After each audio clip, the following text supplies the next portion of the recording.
Hey everyone, this is D-Vyne and welcome to my channel.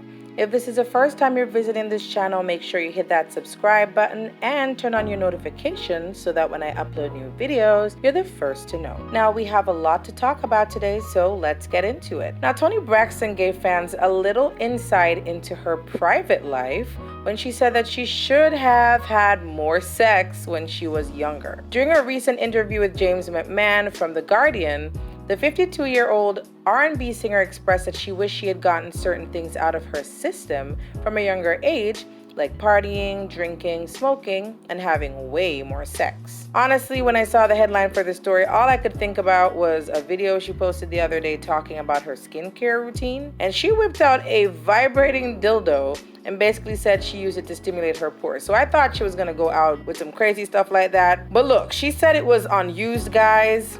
So I just felt like that was a little too much still. But anyway, she stated, "I regret not having more sex when I was younger. I should have drank more. I should have partied more, smoked more even. I think my religious upbringing stopped me doing a lot of things that I should have done. It's not a good look at the age I am now. The way it works is you do that stuff in your 20s and 30s, and then in your 40s, you've earned enough to pay for the therapy," end quote. And I mean, I think a lot of people can identify with that. Everyone is different. So clearly she regrets not taking more chances when she was in her 20s and 30s to really explore herself. And she talked a little about that religious upbringing as well, stating, "I wouldn't say I was religious, but I am spiritual. I believe in a greater force. When I was 7, my family became very religious. We were Jehovah's Witnesses, we were Catholic. We tried everything before settling on United Methodist. I asked my mom once what they were searching for, and she just replied, it was the 70s. The 70s were a very religious era. I think a lot of people were looking for the right path," end quote. And I mean, I can agree with her a little on that. It's never a good look to be sloppy and all over the place at any point in life, really. That's just my opinion. Most people have an exploration period earlier on in their lives while they are trying to figure out who they are. I mean, I grew up very sheltered, so I didn't really show out as much as some of my peers, personally. So maybe I can kind of identify with this a little, but at this point, it makes no sense to regret something like that. If she wants to explore that side of herself, then she's welcome to do it now. But it sounds like maybe she really wants to show out and thinks it's gonna reflect poorly on her in the media today. Now, during the interview, she also talked a little about how she was discovered as an artist, saying, "I was in college and one day I was at the gas station singing to myself while I filled the car. The attendant, who was William E. Pettoway Jr., writer of Girl You Know It's True by Milli Vanilli, comes up to me and tells me he likes my voice and that he'd like to do some demos with me. I thought it was just a line, but I went with it and here I am," end quote. She explained that a lot of people don't believe that her story was as simple as that, but it was, and she has had a lot of success throughout her career, so obviously taking that little risk has paid off for her. Now, in other news, R&B singer and actor Tyrese Gibson posted a public apology to his wife Samantha on his Instagram page. He expressed to his millions of followers that while working on his new single, Legendary, his marriage has been left to suffer. Tyrese has become known over the last few years for being quite open on social media about his emotional struggles and personal issues. Case in point, when he was crying all over social media about his problems with his ex, Norma Gibson, and their custody battle regarding his daughter, Shayla. This is all I got. This is all I got. Don't take my baby, okay?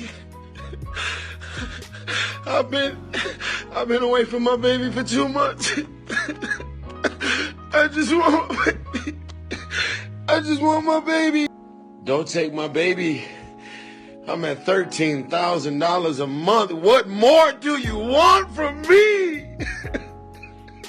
That whole situation is a mess in itself, but it was plastered all over social media, leaving a lot of fans to conclude that Tyrese just don't know how to act. Not to mention when he publicly expressed his distaste for Fast and Furious co-star Dwayne "The Rock" Johnson, who he felt should have been more loyal to his co-stars who basically consider themselves to be a family since the start of the Fast and the Furious franchise. So we already know that Tyrese wears his heart and his mouth apparently on his sleeve, and he isn't afraid to lay it all out there. Maybe too much sometimes, but hey. In his most recent post, he stated, "I want to apologize to my wife because for the last 2 months, this legendary video has put our marriage on the brink. I have not been my usual self. Sometimes God will give his biggest assignments to the ones who he knows can handle it. Some of those assignments are too heavy to carry at times and put you in a dark place, an unusual place. I get nothing out of this other than trying to be a voice for the voiceless. Please get to the link in my IG bio and watch Legendary